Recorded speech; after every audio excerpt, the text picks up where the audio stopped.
tidak percaya dengan Quran. Gitu ya. Yang tidak percaya dengan proses alak. Alak tuh berarti zigot. Zigot kemudian menjadi segumpal daging, kemudian menjadi tulang, kemudian menjadi dibungkus daging dan menjadi manusia. Yang nggak percaya sama dengan murtad. Gitu ya. Inilah penciptaan manusia. Lalu nanti ditemukan dalam perkembangan sains ada proses lain setelah alak menuju mudghah, itu ternyata ada proses lain. Lalu saya bilang, enggak. Lalu saya bilang, enggak cuma 4, ternyata ada proses lain selain yang 4 itu. Atau sebaliknya, ternyata prosesnya hanya 3. Entah apa namanya itu, ternyata prosesnya 3, enggak 4. Nah, apakah saya murtad karena enggak percaya Quran? Oke, baik. Itulah yang menyebabkan terjadinya isu sekularisasi sains. Kenapa? Karena sains itu berkembang, sementara Quran itu stagnan. Quran itu sudah final. Yang jadi masalah adalah ketika orang mengklaim temuannya sebagai Quran. Ketika orang mengklaim temuannya sebagai Quran, maka orang yang tidak percaya dengan temuannya dianggap bertentangan dengan Quran. Nah, itu yang terjadi dengan gereja zaman dulu. Ngerti nggak sampai sini? Zaki nyambung nggak? Ya, Ustaz. Alfian nyambung nggak? Nyambung, Ustaz. Coba review. Sampai sini dulu review deh. Apa? Zaki atau Ustaz? Serah siapa aja boleh. Yang nyambung boleh. Review aja. Jadi seperti saya sampaikan, kalau sains itu dia tuh ilmunya berkembang, Ustaz. Jadi dalam penelitian nanti akan ada perubahan. Nah, yang jadi masalahnya ketika seseorang itu mengklaim penemuannya itu sebagai Al-Quran. Ya, yang nggak percaya dengan apa teorinya atau dengan penemuannya, maka dianggap bertentangan dengan Quran. Nah, itu awalnya terjadi sekularisasi sains di Barat. Jadi sekularisasi sains itu berasal dari Barat karena gereja berusaha untuk menjadikan seluruh pernyataannya itu adalah suci dari Tuhan. Jadi semua kesimpulan ilmu pengetahuan yang keluar dari gereja itu dianggap dari Tuhan. Nah, itu awal sekularisasi sains. Gitu ya Zaki ya. Nah, tapi bagus pertanyaan tentang sekularisasi sains. Jadi lanjutannya gimana Zaki?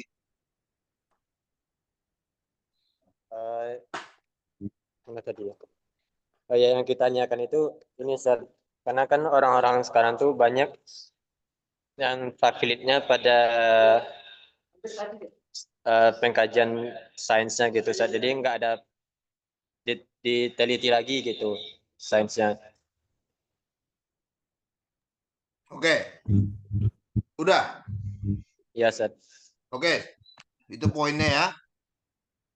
Nggak apa-apa ditanya. Bagaimana sains yang tidak dihubungkan dengan Tuhan itu ya nggak apa-apa. Sains yang tidak dihubungkan dengan agama atau sains yang bertentangan dengan agama, nggak apa-apa. Pertanyaan ke situ juga nggak apa-apa. Bagaimana kalau ditemukan sains yang ternyata secara kasat mata bertentangan dengan nas Al-Quran misalnya? Kayak gitu ya. Pemakalah nangkep pertanyaannya nggak? Ya, nangkap, Ustaz. Oke. Jadi pertanyaan tentang sains, yang banyak orang-orang mengikuti sains, cuman itu sainsnya terbukti, tapi bertentangan dengan agama. Gitu, Zaki ya? Ya. Nah, jadi yang pernah kita juga pelajari sebenarnya di semester sebelumnya ya, sama di mata kuliah tafsir tematik ayat sains sama Dr. Samsul Basri. Di situ kita juga mendapat pelajaran bahwa poin pertama, jadi pertama sebelumnya kita bedakan dulu antara sains yang bertentangan dengan agama sama yang tidak. Karena ada juga tuh yang tidak, contohnya apa ya? Sains-sains pokoknya yang tidak ada kaitannya dengan agama ini. Artinya contoh seperti ini. Ketika kita dengan agama, misalnya bulan, bintang, ada nas-nasnya dalam Al-Quran, gunung, semut, lebat, dan lainnya, Poin pertama yang perlu kita pahami, kita yakini adalah Al-Quran tidak ada memiliki kecacatan, tidak memiliki kekurangan, dan walaupun mungkin yang kita ketahui adalah stagnan, tidak berkembang, tidak berubah dari zaman Nabi Muhammad, itulah kemujizatan Al-Quran. Dia mengikuti sampai ujung zaman dan tidak ada perubahan. Artinya Al-Quran itu udah pasti benar. Itu poin pertama yang perlu kita yakini. Poin selanjutnya, ketika kita mengkaji sains di mata kuliah tersebut yang pernah kita pelajari, ketika kita mempelajari sains dan bertentangan dengan Al-Quran, kita harus memilih Al-Quran atau memilih redaksi dari agama kita. Artinya jangan sampai Al-Quran yang mengikuti sains, bukan kebaliknya, sains yang mengikuti Al-Quran. Jadi ketika kita mempelajari sains, walaupun itu mungkin benar, coba cross check lagi terlebih dahulu, pelajari lebih dalam, apakah ini betul-betul benar atau tidak. Karena bagaimanapun intinya, ilmu yang paling benar di muka bumi yang sekarang ini adalah Al-Quran. Tidak mungkin keliru. Banyak kok, berapa persen banyaknya itu sains yang menyepakati Al-Quran. Contoh, Zakir Naik pernah ditanya terkait sains tersebut ya, salah satu, bagaimana cara membuktikan surga dan neraka, sedangkan sains belum ada di situ. Beliau bilang poin yang ingin kita bahas, yang ingin kita ambil adalah, kata Zakir Naik, persen itu bisa dibuktikan, sains bisa membuktikan hari ini dan itu benar. Artinya banyak sekali gitu sains hari ini yang menyepakati Al-Quran. Adapun sains yang bertentangan dengan Al-Quran lebih sedikit. Sehingga ketika kita mengkaji sains yang bertentangan dengan Al-Quran, coba cek lagi, karena bagaimanapun juga Al-Quran tetap di atas segalanya gitu, di ilmu atau ada kebenaran tersebut. Dan kita lihat ya, dari laut yang terbuka, laut di dalamnya ada sungai, atau laut yang dipisahkan, ya bertemunya dua laut, asin dan itu juga sesuai dengan Al-Quran. Jadi sekali lagi ya, menemukan sains yang bertentangan dengan Al-Quran, tetap jangan mengabaikan Al-Quran, karena bagaimanapun juga akhirnya Al-Quran tetap di atas segala-galanya ilmu, ilmu apapun itu. Mungkin kurang lebih seperti ini. Jika Ahmad sama Syafiq menambahkan, kami persilakan.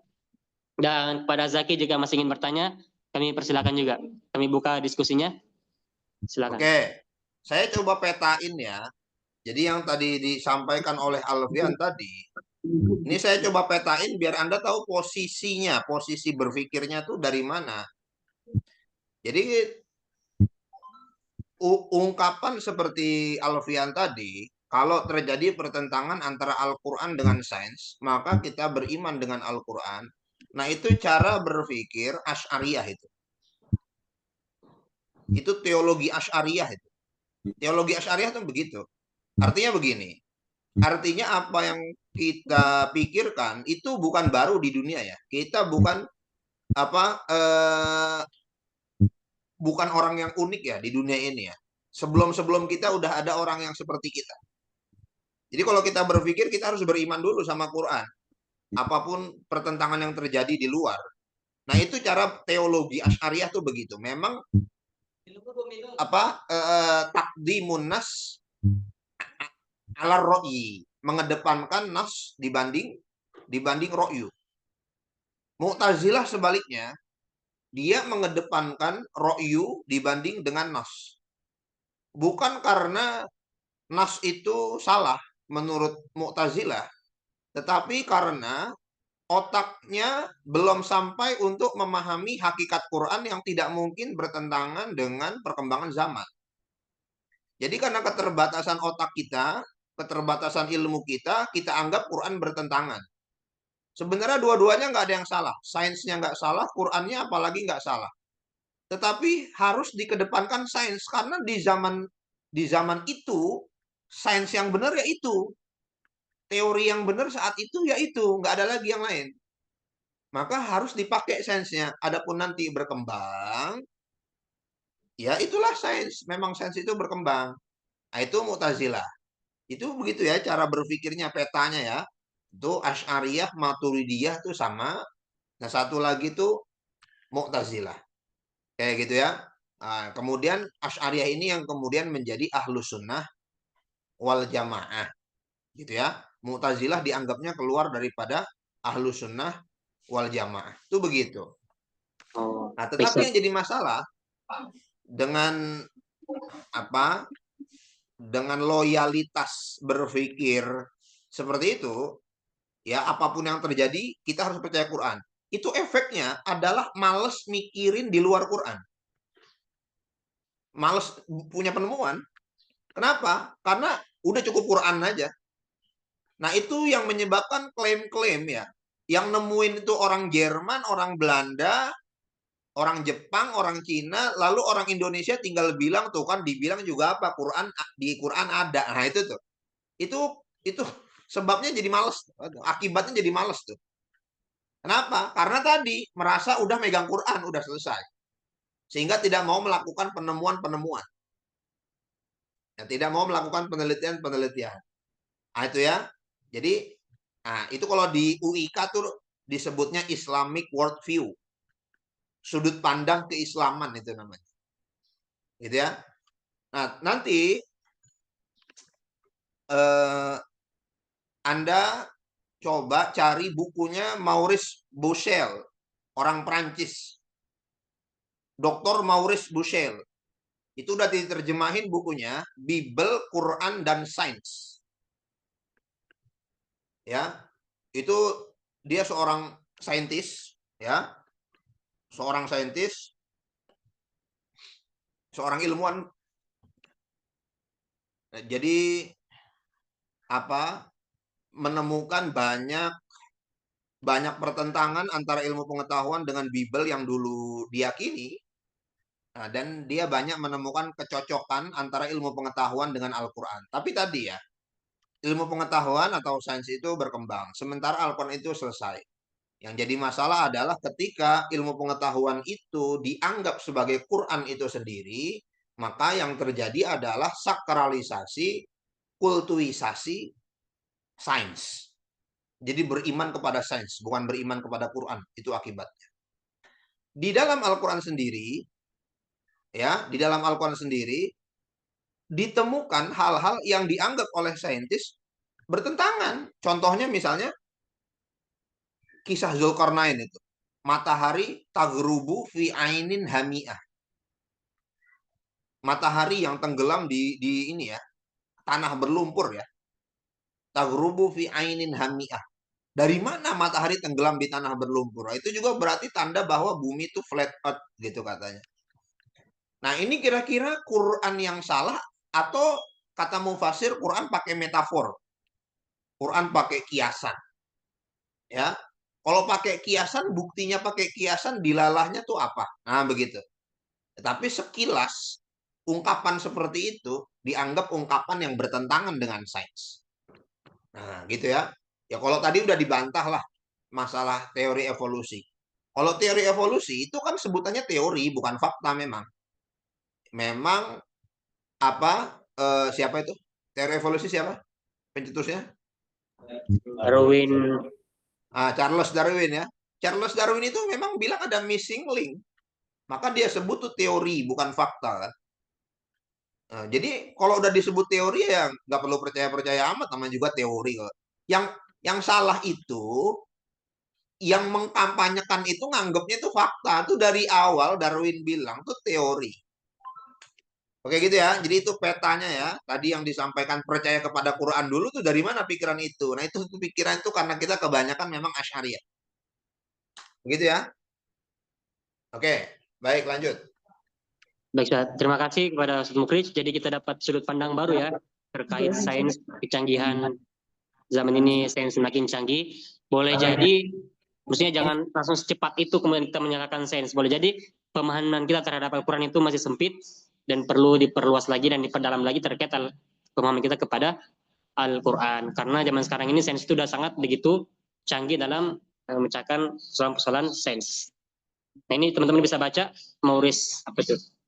Di antara Bible, Quran dan sains, Maurice Bucaille. Baik, kurang lebih seperti itu, Akzaki. Masih ada tanggapannya? Atau kita alihkan ke teman yang lain yang ingin berdiskusi? Saya pengen diskusi. Baik, silakan pada Abdul Rojak. Tinggal pertanyaan ya ini ya. Wow. Silakan. Oke. Baik. Ini kan kita lagi membahas tentang pendidikan intelektual. Kemudian dikaitkan dengan Quran surat Yusuf ayat 22. Di sini kan ada keywordnya ya. Di sini ada keywordnya. Bahwasannya walamma balagha syuddahu atainahu hukmau wa ilma. Jadi kalau kita misalnya nanti udah cukup dewasa, nanti Allah akan berikan kepada kita hikmah dan ilmu. Intinya yang pertama kita harus dewasa dulu tuh. Kemudian yang kedua, wa kadzalika najzil muhsinin. Dan itu keyword yang kedua, kalau kita udah dewasa, kemudian kita selalu berbuat ihsan, maka Allah sendiri yang nanti akan atainahu hukma wa ilma. Nah, pertanyaannya, apakah dalam mencapai pendidikan intelektual itu yang harus kita capai itu dua tersebut. Pertama itu kita sudah benar-benar dewasa sehingga bisa mendapatkan hikmah dan ilmu. Kemudian yang kedua itu kita selalu berbuat ihsan apapun. Misalnya belajar itu kan berbuat ihsan, kita beribadah itu berbuat ihsan. Jadi intinya untuk mencapai hikmah dan ilmu apakah cukup dua tersebut atau gimana? Mungkin bisa diberikan penjelasan yang lebih konkret lagi. Baik, terkait ayat 22 dari surat Yusuf ini, insya Allah akan aku Muiz, kami persilakan.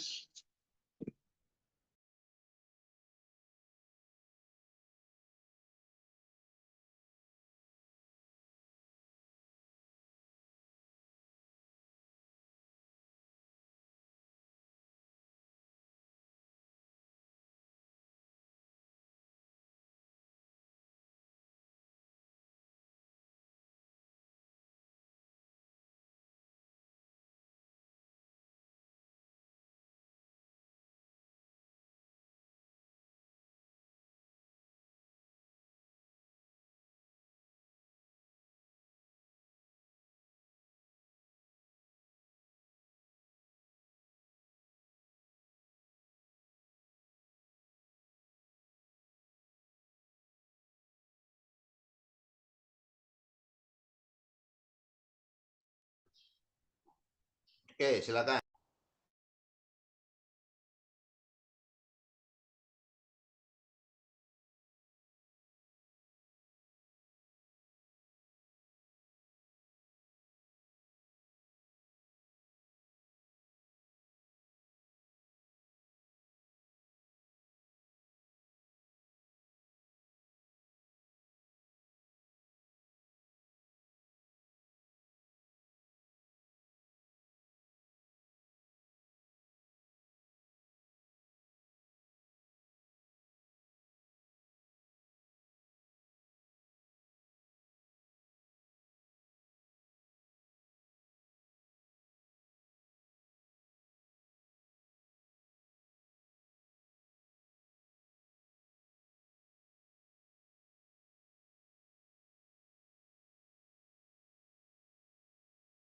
Ya, baik. Oh ya, teman. Ya, dulu.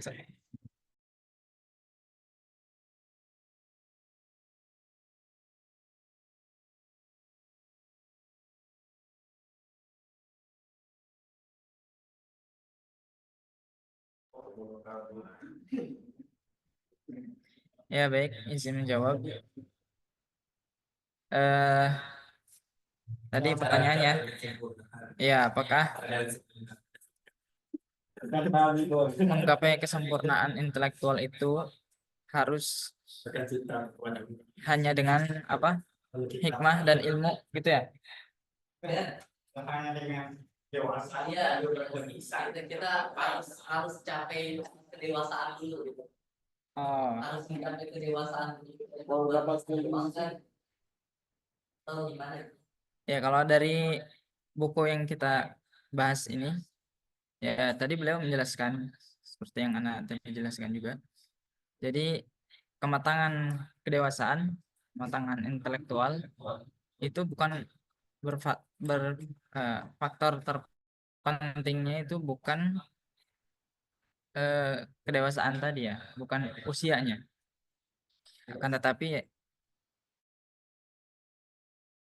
juga cara berkomunikasi dan lainnya. Nah, itu yang pertama. Nah, kalau misalnya kita dilihat dari ayat ini menurut Ana ya.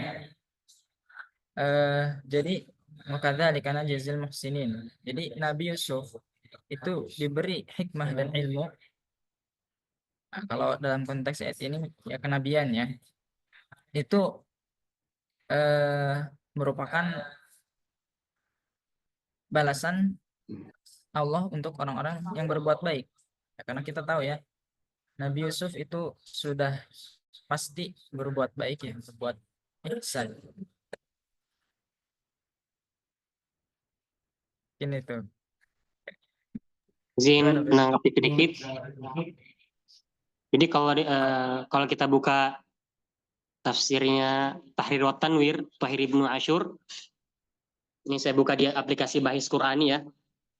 Beliau menjelaskan itu justru Nabi Yusuf alaihissalam mendapatkan ilmu dan hikmah itu karena muhsininnya, ihsannya. Dan kalau kita mohon maaf, kita lihat tafsir Ibnu Katsir, wa kadzalika najzil muhsinin, ini dengan kata lain, Yusuf baik dalam amalnya serta selalu mengamalkan ketaatan kepada Allah Subhanahu wa taala. Jadi justru dengan kalau ingin mendapatkan ilmu dan hikmah ya taat kepada Allah, kurang lebih seperti itu. Adapun walamma balagha syuddahu ini lebih mungkin ada penafsiran lain. Ini lebih menggambarkan tentang mengisahkan Yusuf ini udah mencapai usia yang matang dan mendapatkan ilmu dan hikmah, wa kadzalika, dan dengan itu najzil muhsinin, kami balas orang-orang yang berbuat baik. Sehingga dalam tafsir Ibnu Katsir, orang-orang berbuat baik ditafsirkan ini adalah ketaatannya Nabi Yusuf kepada Allah Subhanahu wa taala, berbuat amal baik dan taat kepada Allah Subhanahu wa taala. Dan tadi dijelaskan sama Akhmuis, usia itu bukan salah satunya faktor kematangan, atau seorang itu bisa disebut intelektual ya, tapi dari sikap, cara berkomunikasi, merespon dan lain sebagainya. Kurang lebih seperti itu Akhrojak. Jadi kalau mau mendapatkan ilmu dan hikmah, bisa mengikuti jejak Nabi Yusuf alaihissalam atau mendekati kepadanya, itu muhsinin, wakadzalika najzil muhsinin. Dan dalam tafsir Mukatsir itu ketaatan kepada Allah Subhanahu wa taala. Wallahu alam. Dan dijelaskan juga wattaqullaha wa yu'allimukumullah, bertakwalah kepada Allah sehingga Allah akan mengajarkan kalian. Kurang lebih seperti itu. Kami silakan lagi, katanya ada 2 pertanyaan lagi, atau ke teman lain yang ingin berdiskusi, atau mungkin ada tambahan dari dosen kita Ustaz Muklis Sidiki yang ingin meneruskan dari jawaban-jawaban materi. Sebentar. Ustaz, mic-nya belum nyala. Ini harus dipastikan dulu Anda sudah paham definisi intelek ya, kan pendidikan intelektual.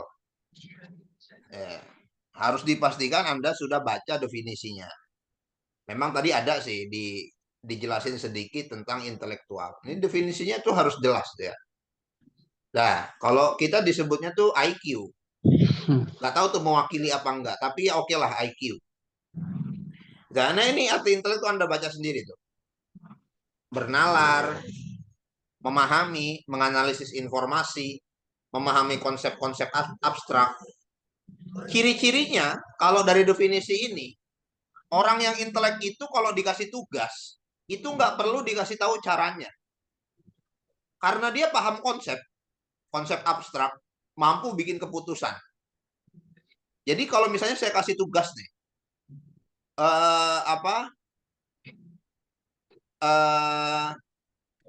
tugasnya adalah rangkum pendapat ulama tafsir tentang intelek. Nah, itu Anda akan cari suratnya sendiri. Bagaimana caranya? Misalnya buka Fathur Rahman, buka Maktabah Syamilah, buka Google. Jadi saya nggak perlu bilang ke Anda, Anda ke perpustakaan buka Fathur Rahman, tuh saya nggak perlu bilang begitu. Kenapa? Karena Anda punya kemampuan berpikir untuk membuat keputusan, memecahkan masalah secara rasional. Itu kan udah otomatis. Al-amru bisyai'i amrun biwasa ilihi. Perintah untuk mengerjakan sesuatu berarti perintah untuk melakukan perantaranya. Abdul Rojak makan, berarti ambil piring lah. Tuh jangan sampai si Abdul Rojak nanya, bagaimana caranya makan, Ustadz? Tuh orang nggak intelek tuh perlu nanya caranya. Pakai sendok nggak ya Ustadz ya? Ya menurut kamu kalau sayur sop pakai sendok nggak makan? Begitu loh. Jadi saya nggak perlu bilang ambil piring dan ambil sendok, Anda punya keputusan itu sendiri. Itu namanya intelek itu. Oke, sampai sini paham ya? Nah, sekarang tadi ya, kita hubungkan ini dengan Quran. Bagaimana Quran? Nah, ini lihat ini ya.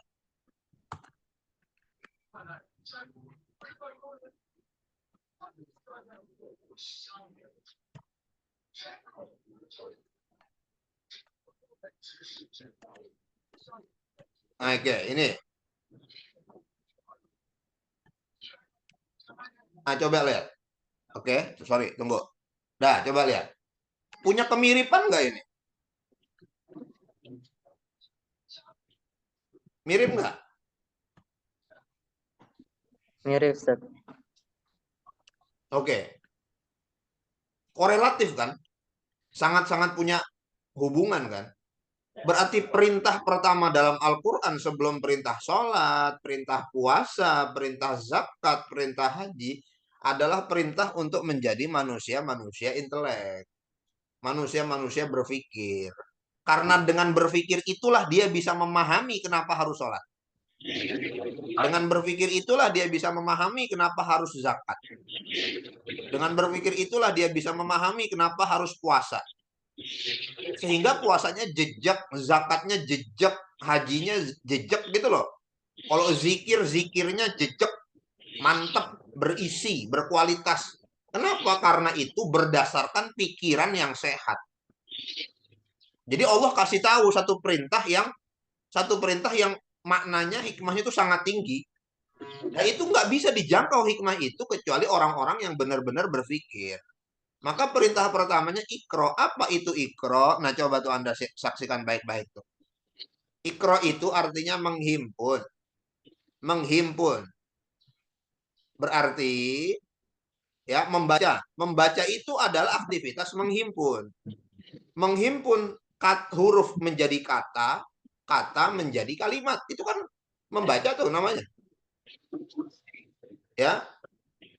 Nah, jadi membaca itu bukan arti dari ikro. Membaca itu adalah salah satu makna ikro. Bedain. Itu jelas nggak tuh sampai situ? Membaca bukan arti ikro. Membaca adalah salah satu arti dari ikro. Bisa bedain ya?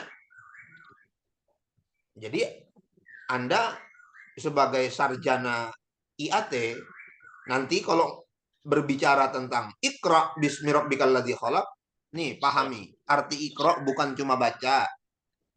Ikra itu bisa berarti menyampaikan, menelaah, mendalami, ini ciri-ciri orang intelek nih.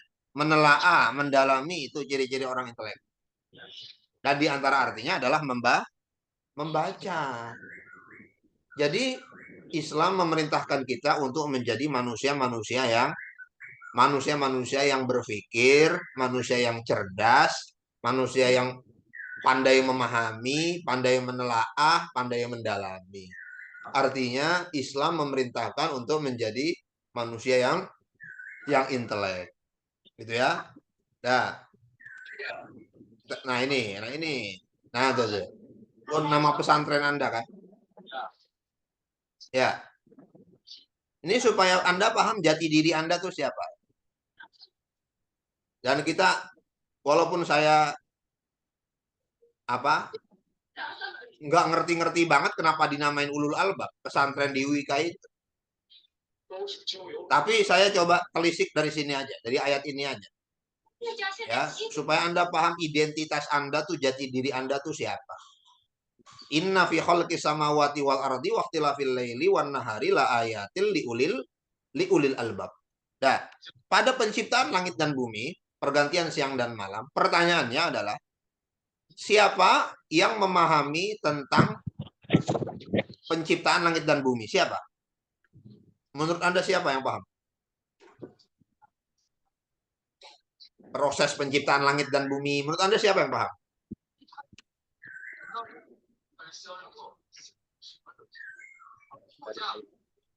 itu orang-orang yang ulil albab, Ustaz. Hah? Kalau dari ayat ini orang yang memiliki pikiran mendalam atau orang Oke, yang kita skip dulu ulul albabnya. Siapa yang bisa ngejelasin, presentasiin tentang proses penciptaan langit dan bumi? Siapa?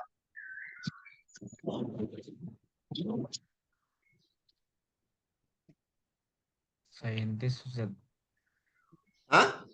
Saintis. Siapa? Saintis. Saintis, ahli astronomi, ahli geografi, kan begitu. Ahli geologi, bahwa Arab itu dulunya adalah gunung berapi, batu-batuan itu adalah hasil lahar yang membeku selama ribuan tahun, itu kan ahli geologi. Oh, umur bumi ini 10.000 tahun. Siapa itu yang ngerti begitu? Hah? Loh, arkeologi. kita ustadz, ya kalau suruh mimpin terawih lah oke lah. Tapi kalau ditanya masalah geologi, kita angkat tangan dah. Kan gitu. Semua orang ada otoritasnya. Nggak semua orang tahu semua. Gitu ya. Kita sarjana apa? Sarjana pendidikan Islam. Ya, kita di IAT, kita belajar ulumul Quran, kita belajar apa? Kita belajar sejarah naskah dan segala macam. Tapi kalau untuk masalah astronomi, geografi, geologi, alat ukurnya segala itu kita nggak ngerti. Mereka yang bisa presentasiin itu. Tapi lihat di ujungnya, penciptaan langit dan bumi, pergantian siang dan malam itu tanda-tanda kekuasaan Allah maksudnya. Ayat itu ya, ayat itu artinya adalah sesuatu yang bisa diakses. Tanda-tanda, simbol-simbol yang bisa diakses.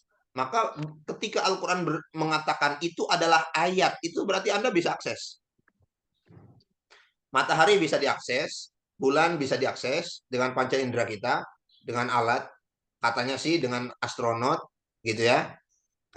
Langit bisa diakses, bumi juga bisa diakses. Fir'aun itu bisa diakses, ya.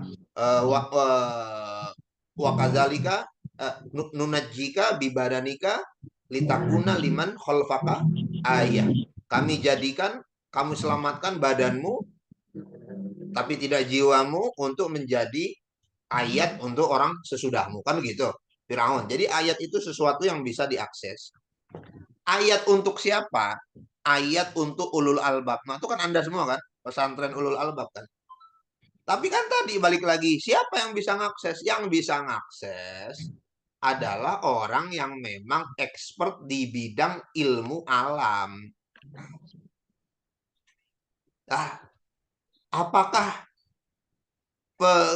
kiai-kiai kita ahli ilmu alam apa tidak? Apakah siapa ulama kita yang bergelut di ilmu alam? Benar-benar sarjana, doktor di bidang ilmu alam lalu menjadi seorang syekh itu siapa? Adalah saya kenal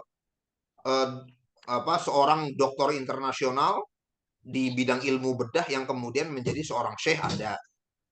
Nah, tapi ya itu sangat jarang itu jumlahnya kayak begitu. Nah, sementara Allah Subhanahu wa taala katakan penciptaan langit dan bumi dan siang dan malam itu semua tanda-tanda yang bisa diakses oleh ulul albab. Nah, siapa yang bisa mengakses? Ya mereka itu yang ngerti ilmu alam itu. Apakah kita ngerti ilmu alam? Tidak. Nah, berarti makna ulul albab itu apa? Makna ulul albab adalah perpaduan antara orang yang expert di satu bidang sehingga mengetahui sedetil-detilnya masalah di bidangnya, begitu ahli dia di bidangnya, dan dia pandai menghubungkan itu dengan Allah Subhanahu wa taala. Itu ulul albab, itu perpaduan religius dan saintis. Ya. Perpaduan religius dan saintis atau perpaduan intelek dan religius, hasilnya adalah ulul albab. Jadi kalau religius doang tidak ulul albab, intelek doang tidak ulul albab. Jadi ulul albab ini manusia paripurna nih. Nah itu ya, jadi saya kecewa ya kalau Maha Santri Ulul Albab nggak bisa presentasi, ya saya kecewa. Ngerti nggak tuh? Jelas nggak tuh? Hah? Ini yang off cam siapa yang off cam?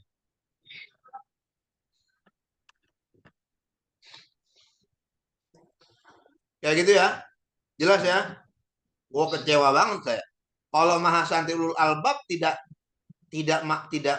maksimal presentasi, maka kenapa dia sebut Ulul Albab? Lebih baik ganti aja namanya. Mahasiswa religius gitu, karena sholat berjamaahnya rajin. Tapi jangan sebut Ulul Albab, ketinggian.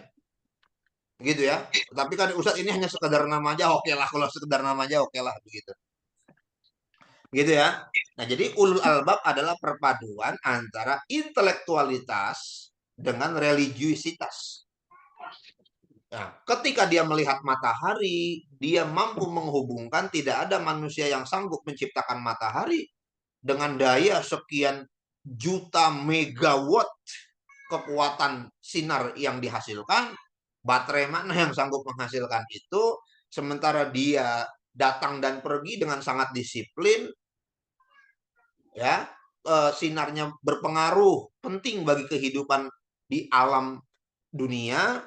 Wah, itu dia yang ngerti dan dia sambungkan. Ini yang menciptakan pasti bukan manusia, yang menciptakan adalah pemilik alam semesta, Tuhan yang sejati. Nah, itu ulul albab tuh. Nah, kalau tadi disebutkan surat Al-Ghasyiyah ya. Bagaimana Zaki nyebut Al-Ghasyiyah?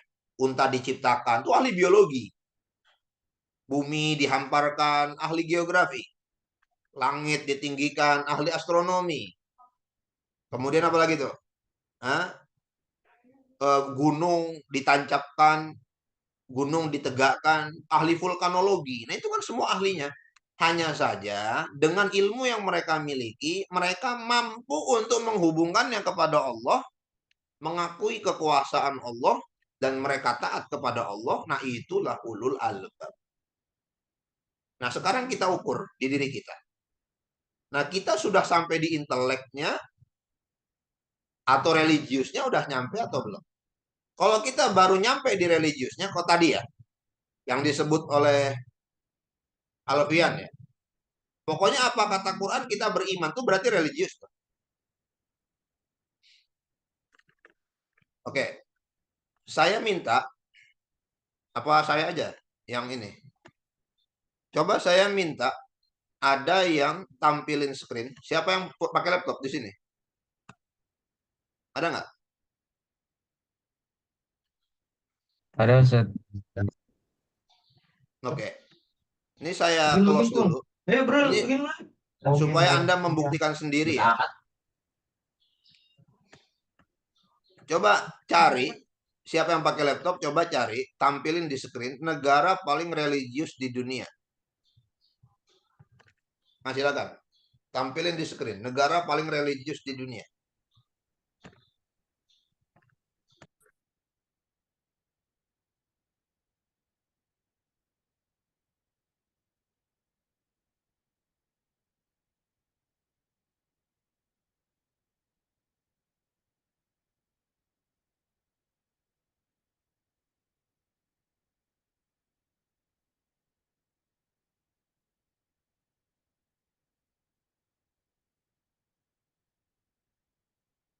Oke, dibuka datanya.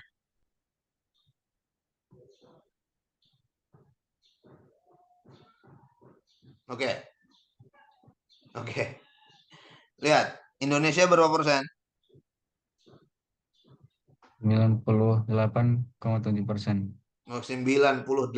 Penduduknya berapa memang menjadikan salah Oke. satu negara dengan Indonesia adalah negara 10 negara paling religius di dunia gitu ya. Nah, ada gambarnya ya, nggak? Gambar-gambar. Biar enak bacanya. gambar. Nggak ada yang sih. Ya buka aja gambar. Buka aja gambar di atasnya di opsinya. Hmm.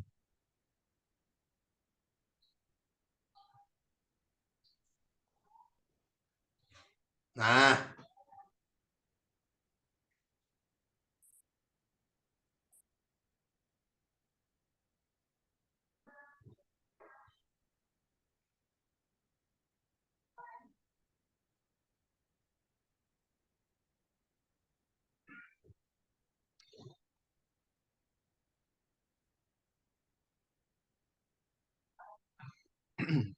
Oke, ini masih sama ya hasilnya ya. Sama, Ustaz. Oke. Jadi orang Indonesia tuh kalau ditanya butuh Tuhan enggak? Butuh.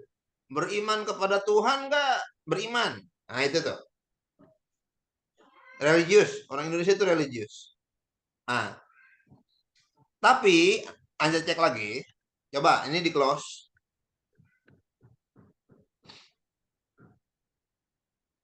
IQ tingkat IQ Indonesia.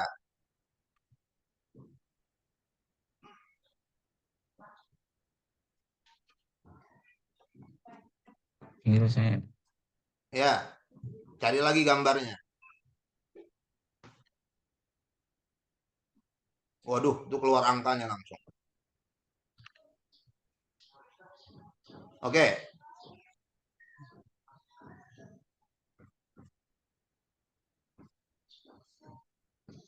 Oke, itu.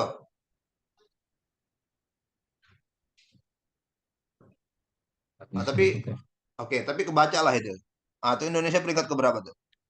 130. Hah? 130. 130. Waduh. Tahun 2022. Oke. Oke. Baik. Oke. Kalau gitu jangan dunia deh, Asia aja Asia. Kayaknya terlalu parah kalau di dunia. Jangan di dunia deh, di Asia aja.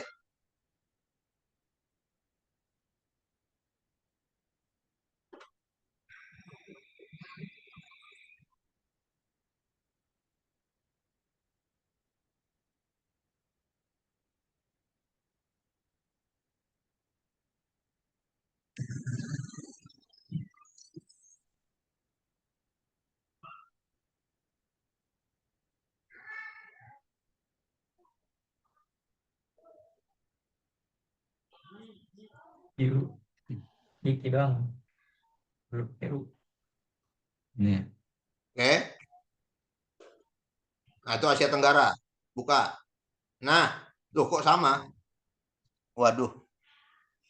Oke, baik. Dari berapa negara nih? 10 negara ya?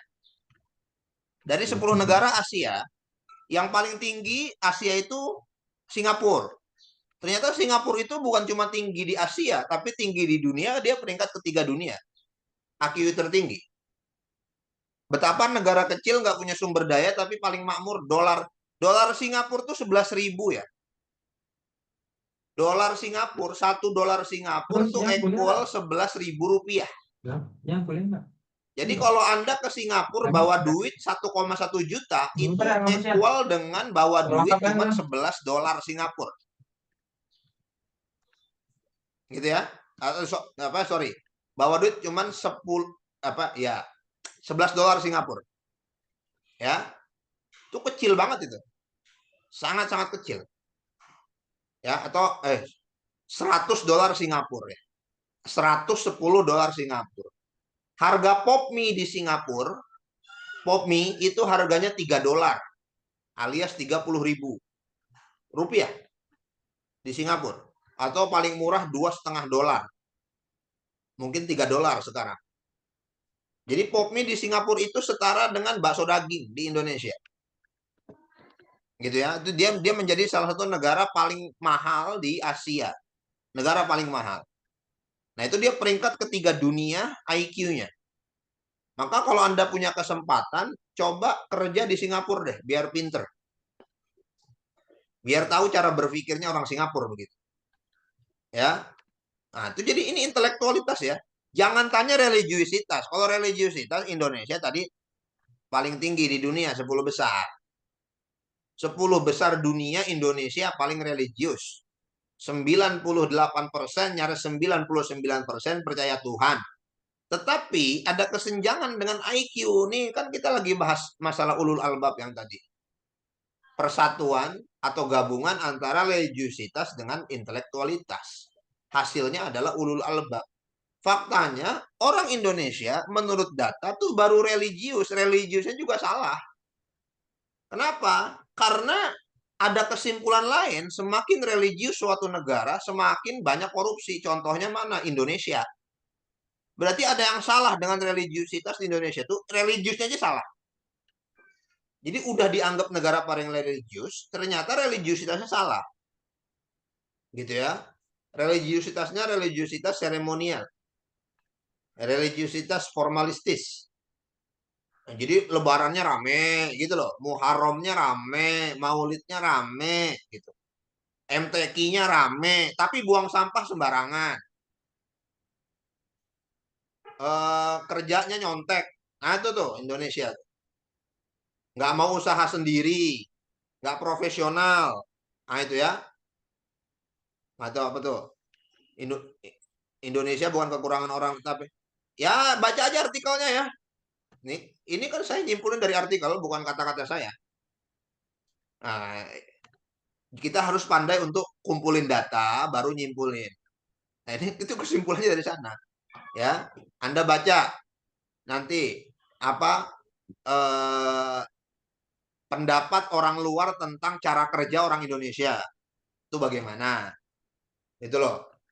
Bagaimana pendapat pebisnis, investor tentang investasi di Indonesia. Itu nanti mereka jawab tuh, Indonesia tuh susah dipercaya. Peraturannya nggak jelas. Itu Indonesia. Tanya sama turis bagaimana alam Indonesia. Mereka bilang alam di Indonesia bagus, tapi suka buang sampah sembarangan tuh. Tuh turis yang ngomong begitu. Gitu ya. Nah, di sisi lain, nah Kamboja aja, negara yang nggak lebih kaya daripada Indonesia, peringkat ke-15 dunia. Kamboja. Gitu ya. Ini Kamboja yang kemarin masalah human trafficking ya, sama judi ya. Masalah apa jual beli manusia, organ tubuh manusia ya. Nah, kemudian Myanmar, Vietnam, Thailand, Malaysia, Brunei, Filipina, Laos. Nah, ini di atas-atasnya ada Finlandia, ada UK, ya, negara-negara ini ya, dari Jerman, negara-negara Eropa ya. Nah, baru Indonesia peringkat ke-130 dengan IQ 70. Ini sebenarnya udah di ini nih, udah dibantah dengan penelitian terbaru tahun 2004. Katanya IQ orang Indonesia itu 92. Nah, 92 itu adalah IQ terendah, IQ standar paling rendah. Jadi setelah diutak-atik, keluarlah data Indonesia itu 92, ngepas di IQ terendah global. Kalau ini IQ-nya di bawah UMR ya. Ini di bawah, karena UMR-nya tuh 92 IQ global itu. Jadi kalau IQ-nya 79 itu artinya Indonesia tuh bener-bener nggak mau mikir kebanyakan orangnya. Males mikir.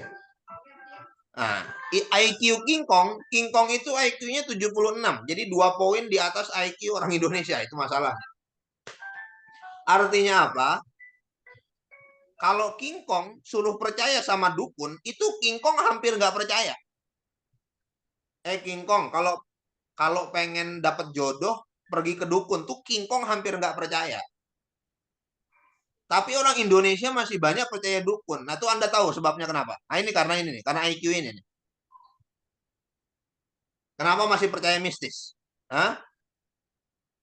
Kenapa masih percaya air dicelup itu bisa ningkatin kecerdasan Anda? Hah? Anda ngerti nggak tuh dari mana? Asal mulanya budaya-budaya itu. Nih, karena angka ini. Gitu ya. Jadi pahami fenomena-fenomena itu. Fenomena ya, Ahlus Sunnah wal Jamaah percaya kekeramatan, karomatul aulia, Ahlus Sunnah wal Jamaah percaya. Tetapi karomah yang diumbar-umbar, itu kita nggak percaya itu. Jadi bukan kita nggak percaya karomatul aulia, tapi kita nggak percaya karomah yang diumbar-umbar sama orang selama ini. Nah, kenapa orang percaya? Saya tanya ke Anda, kenapa orang percaya? Orang percaya karena angka ini 78,49 nggak ya. Jadi mayoritas orang Indonesia itu emang nggak mau mikir, males kerja, nggak mau mikir, nggak mau menjadi yang terbaik, pengennya hasil instan, kun fayakun, ada kadabra, ya, pengennya simsalabim. Nah, ini hasilnya nih, gitu ya. Nah, jadi ini sebabnya. Maka itu ayat Al-Quran menegaskan, yarfa'illahu alladhina amanu minkum walladzina utul ilma darajat. Akan diangkat derajatnya. Siapa yang diangkat derajatnya? Yang bersatu antara ilmu dengan imannya itu bersatu. Ya, pengetahuan itu bersatu dengan imannya itu. Kalau cuma iman doang itu berarti taklid, iman taklidi itu namanya. Nah gitu ya. Oke. Kemudian fokus untuk menjawab pertanyaannya Abdul Rojak. Bagaimana untuk mencapai kesempurnaan intelektual? Satu, banyak belajar. Sadari bahwa kita tuh bodoh bener di alam semesta ini. Ya, terlalu banyak informasi yang kita nggak tahu. Jangan sia-siakan waktu untuk nggak dapat informasi apa-apa. Jangan habisin energimu untuk nonton yang nggak penting. Anda punya HP, punya kuota, mungkin wifi-nya gratis. Jangan sia-siain waktu ya sambil ngopi, pasang headset, nonton short-short atau video-video yang nggak jelas. 2 jam Anda ngabisin itu tuh.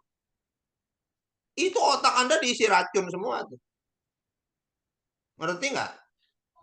Ya, diisi racun semuanya. Di media sosial Anda bisa pilih mana yang berguna untuk otak Anda, mana yang tidak berguna. Pilih yang berguna untuk otak Anda. Gitu ya. Banyak sekarang tontonan-tontonan yang educated dan menghibur tuh banyak. Kenapa itu nggak ditonton? Jangan nonton yang nggak ada gunanya. Ya, lagi-lagi kenapa media-media sosial diisi oleh tontonan-tontonan yang just entertainment tapi tidak mendidik. Kenapa? Karena lagi-lagi angka ini, angka 7849. Orang Indonesia nggak suka yang terlalu mendidik. Sukanya yang konyol-konyol aja. Nah ini nih, karena ini. Lagi-lagi karena itu. Ya. Karena apa? Produsen konten di Indonesia udah ngerti. Market Indonesia ini market entertainment, bukan market educated. Ya. Jadi Anda punya uang, Anda punya waktu. Dua itu adalah kapital yang sangat mahal harganya, uang dan waktu.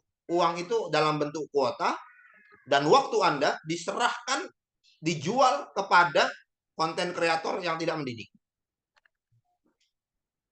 2 jam, 3 jam, 4 jam, 5 jam sambil duduk.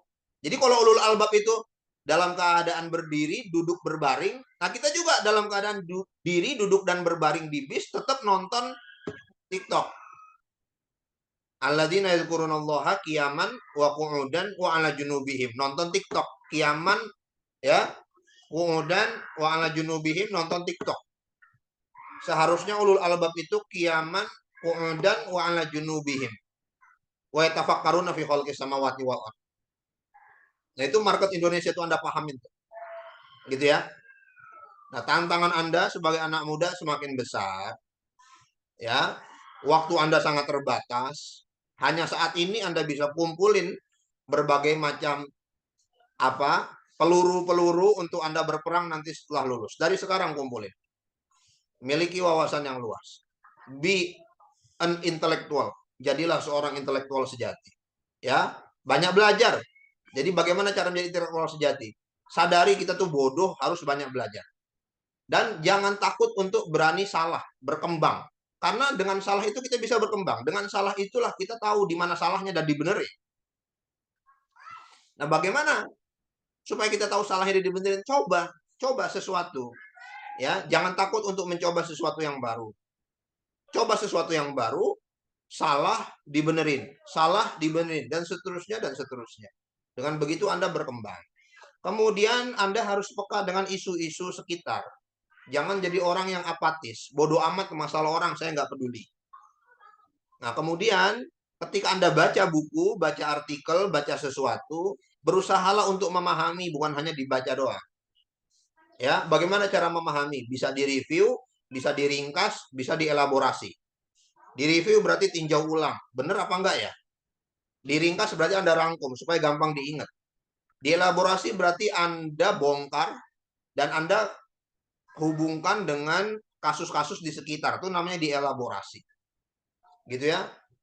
Nah, supaya yang kita baca itu bukan cuman dibaca. Nah, itu supaya intelek tuh begitu. Jangan lupa harus punya ini, nalar kritis, nalar penasaran. Apa benar itu ya? Apa benar begitu ya? Itu harus begitu. Jangan ngangguk-ngangguk aja. Maka saya sangat welcome kalau misalnya di sini ada yang mau bantah saya, ya welcome gitu. Yang penting punya data aja. Gitu ya. Jadi kalau nggak ada yang bantah saya, ilmu saya nggak nambah. Tapi kalau ada yang bantah saya, berarti dia udah baca apa yang nggak saya baca. Itu begitu. Karena dulu juga saya diajarin begitu. Oke, begitu ya. Nah, itu supaya kita menjadi intelek. Akibat tidak intelek, dibohong-bohongin orang. Dibodoh-bodohin orang. Oke, baik. Kita kira cukup ya. Udah habis pertanyaannya kan? Pemakalah? Iya, Sat. Udah habis, Sat. Oke, baik. Kita cukupkan. Baik. Terakhir dari kami, terima kasih kepada semuanya. Lebih khusus kepada dosen kita, Dr. Mufrid Siddiqi, yang telah memberikan banyak wawasan tambahan dan berbagai macam ilmu-ilmu tentang pendidikan intelektual. Baik, kita akhirkan pada kali ini. Menjaga kelompok 9, mohon undur diri. Kurang lebihnya mohon maaf. Nasta'afikum. Jazakumullah khairan katsira. Assalamualaikum warahmatullahi wabarakatuh. Waalaikumsalam warahmatullahi wabarakatuh.